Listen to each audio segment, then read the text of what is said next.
2016, Module 9, Part 5. We're going to be looking at the income statement, and we're going to be projecting sales and costs and incorporating the other cost figures that we've already calculated, such as depreciation and interest expense. So let's get into our QR workbook, and we're going to begin looking at sales. We're on the income statement worksheet, and we want $800,000 in the first year and $1,800,000 in year 5. Now I did include an extra set over here, so I want you to just type those numbers again, 800 and 1,800,000. Whoops, need one more zero. The reason I had you do that is when we look at estimating the values in between, there's 2 different ways to do it, and I wanted you to be able to compare the answers from them. So this first skill that we're going to be doing is called interpolating. And with interpolating, we have a starting and an ending number, and then we can use a trend to fill those in. So let's go ahead and do the first one. We're going to do it over here in H8 through L8. Highlight the starting and ending numbers and all the cells in between. And then on your Home tab, come up to the Fill button and choose Series. Now, when you're interpolating, again, you have the starting and the ending numbers. You are going to answer that you are using a trend. But the boxes up here you also have to pay attention to. So we are going to use rows because we're going across a row. It's going to default to that right now because we only have one row selected, but later on, if you're selecting a larger range of rows and columns, it may not answer that question correctly, so you want to make sure you check it. We're going to use a linear trend. With a linear trend, it's going to increase each year by the same dollar amount. So when I click OK, it'll go up by the same dollar amount. If I wanted to use what's called a growth trend, instead of increasing by the same dollar amount, it will increase by the same percentage. So let's go ahead and do that one. We're going to do B8 through F8, go up to our Fill button, choose the drop down arrow, and choose Series. This time we're still going across the row. We're going to use growth, and we're going to use the trend because we have the starting and the ending value. And then we're going to say OK. Now you can see by looking at the 2 series of numbers, they are slightly different, but very close. So that is the difference between a growth trend and a linear trend. This goes up by a constant dollar amount. This goes up by a constant percentage. All right, now let's take a look at filling in some of these other areas. We're going to next look at our cost of sales for marketing and our cost of research and development. Up here at the top, we're going to enter some percentages. So this one is 22%. And what we're saying by that is that the cost of sales and marketing is going to be 22% of the cost of our sales. And the cost of R&D is going to be 13% of sales. So what we want to do is we want to take this and say equals to this year's sales multiplied by my percent that the cost of marketing and sales in. If I'm going to copy this formula to the other years, I need to make sure that this is absolute referenced. I'm going to do the same thing here for the cost of R&D. I'm going to say it's equal to this year's sales multiplied by the percentage for R&D. And again, that percentage must be absolute. My mouse is being very sensitive, so I apologize for that. All right, to calculate the gross profit, you have to take the sales and subtract both the cost of sales and the cost of research and development. So what we're going to do is we're going to enter the formula that says take the sales and subtract from that, and in parentheses I'm going to say add up my cost of sales and my cost of R&D. And that gives us our gross profit. So now what we're going to do is we're going to select these three formulas and we're going to copy them to our other 4 years.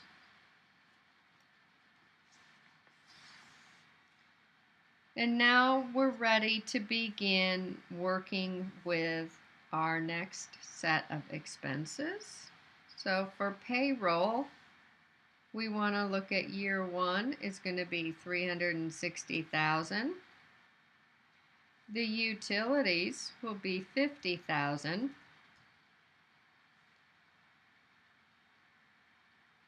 B16 is going to be $25,000. And then $45,000, $20,000. And finally, miscellaneous expense of $15,000.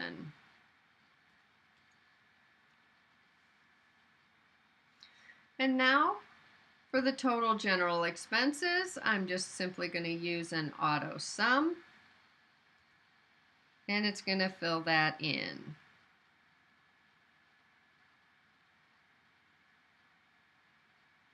Now I'm going to take this auto sum formula and I'm going to drag that formula into the other years so that way when I fill in a series for the expenses to estimate those, it will also include the total. Now this next way of estimating a series of values is called extrapolating. And when we extrapolate, we only have a beginning number. So we not only have to tell it the type of growthing or filling option we want, whether it be growth or linear, but we also have to give it a step value so it knows how much to step it up. Since it doesn't have a second point or an end, we can't use a line to create a trend. So let's go back and look at our Home tab because that's where our Fill button is. We're going to start out by selecting B14, go all the way down through all of our expenses, and then all the way across to year 5. Now we're going to do, again, filling a series. So we're going to choose the Fill drop-down arrow, choose Series, and now notice it selected columns. That is not what we want. We want to fill in the numbers across the rows. So you do have to pay attention to this because sometimes you will have to change it. Again, it wants to know, are we doing a growth type of an increase or are we doing a linear? We're going to switch to growth. And since we do not have that ending number to do a trend with, we need to give it a step value. So we're going to step it up by 1.13. When you click OK, it automatically estimates all of your expense figures.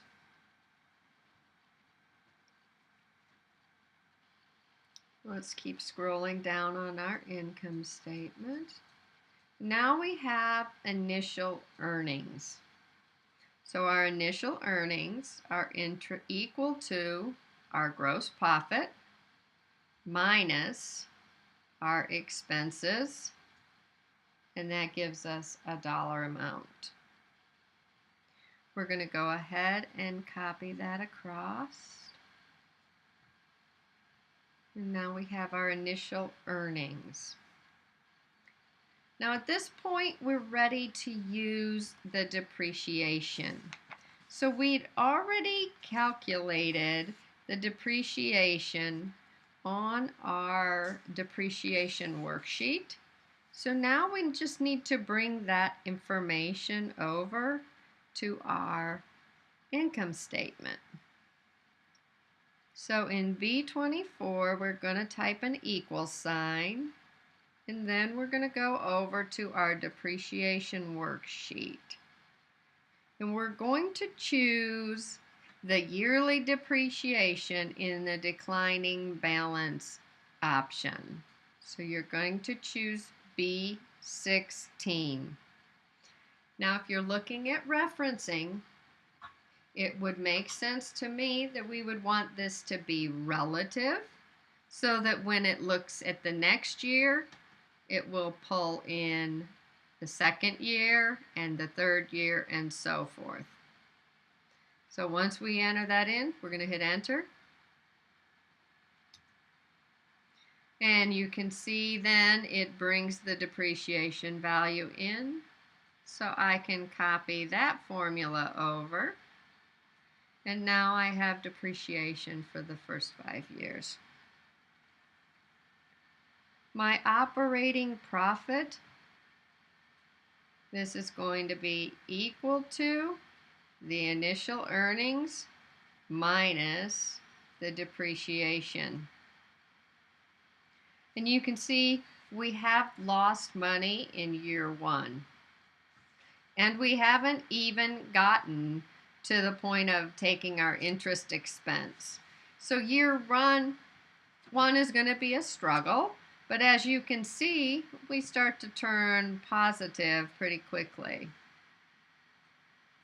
So now we're going to look at the interest expense. And you'll remember we calculated this on the loan schedule.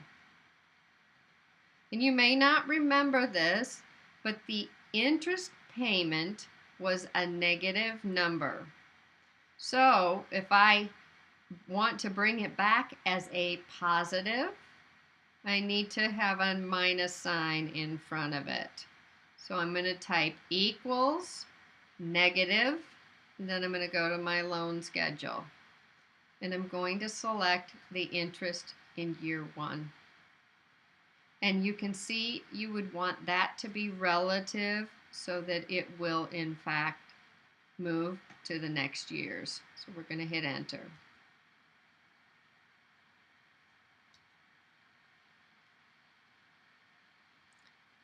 Our pre-tax profit is going to be equal to the operating profit minus the interest expense.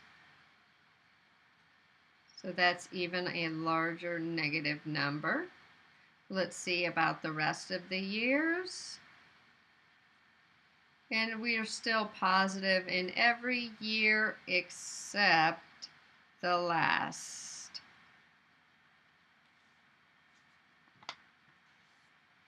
Well, the next thing we're going to bring into place is the tax liability.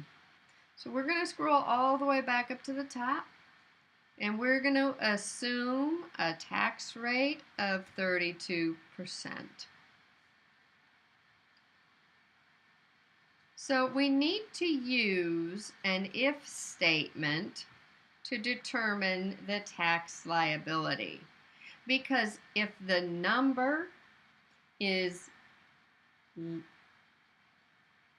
less than 0, we're not going to owe any tax. If the number is greater than 0, we need to compute the tax. So let's go over to our Formulas tab. You should be in B30. And we're going to go to Logical and If. So the logical test is going to be, is my pre-tax profit greater than 0?